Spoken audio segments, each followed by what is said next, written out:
Video वीरांगना blog में आप सबका स्वागत है। तो आज का मेरा ब्लॉग है कि मैं अपने मायके में क्यों रहती हूँ। एक सवाल पूछा गया था मुझसे। तो मैं अपने मायके में इसलिए रहती हूँ क्योंकि मेरे हस्बैंड नहीं हैं, वो एक्सपायर हो चुके हैं और मेरी ससुराल विदिशा में है और मैं पिछले 12 साल से अपने मायके में रह रही हूँ अपने बच्चे को लेकर। मेरा बच्चा, जब मेरे हस्बैंड एक्सपायर हुए उस समय मेरा बेटा 2.5 साल का था और जब से मैं इधर ही रह रही हूँ क्योंकि मेरे ससुराल में मेरे सास ससुर भी नहीं थे।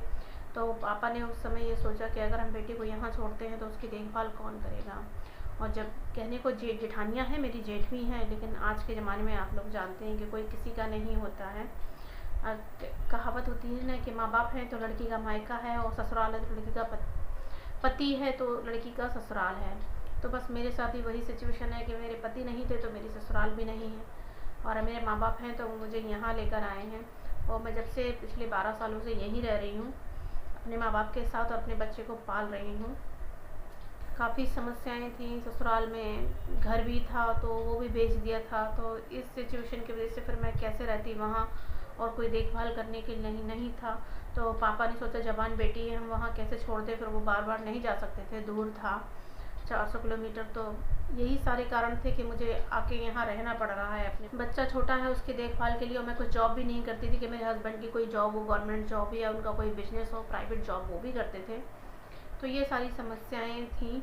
तो मेरे पापा और मुझे यहाँ ले आए। मेरी मम्मी ने कहा था हम अपनी बच्ची को वहाँ नहीं छोड़ेंगे। पहले ससुराल वालों ने ये बोला था कि हम अपने पास रख लेंगे, लेकिन पता नहीं, जब कहते हैं ना, जब किसी का नया नया कुछ सिचुएशन होती है, बिगड़ता है किसी लड़की का, तो सब बोल देते हैं, ससुराल वाले सब कहते हैं कि नहीं हम साथ देंगे। पर जब साथ देने का टाइम आता ना तो कोई किसी का साथ नहीं देता।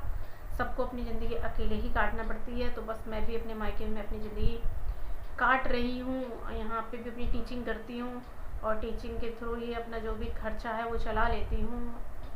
बस यही है कि आगे की समस्या है क्योंकि मेरे पास कोई गवर्नमेंट जॉब नहीं है और मायके में नहीं लगता। मैं क्या, किसी लड़की को अच्छा नहीं लगता, लेकिन मेरी मजबूरी है जो मैं अपने मायके में रहती हूँ और मुझे बिल्कुल भी अच्छा नहीं लगता कि मैं अपने मायके में रहूँ।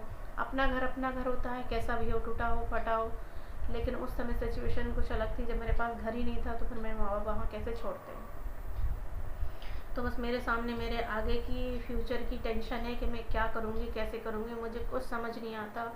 कोई रास्ता नज़र नहीं आता कि मैं अपनी लाइफ में कैसे बढ़ूँगी, अपने बच्चे के लिए क्या करूँगी। और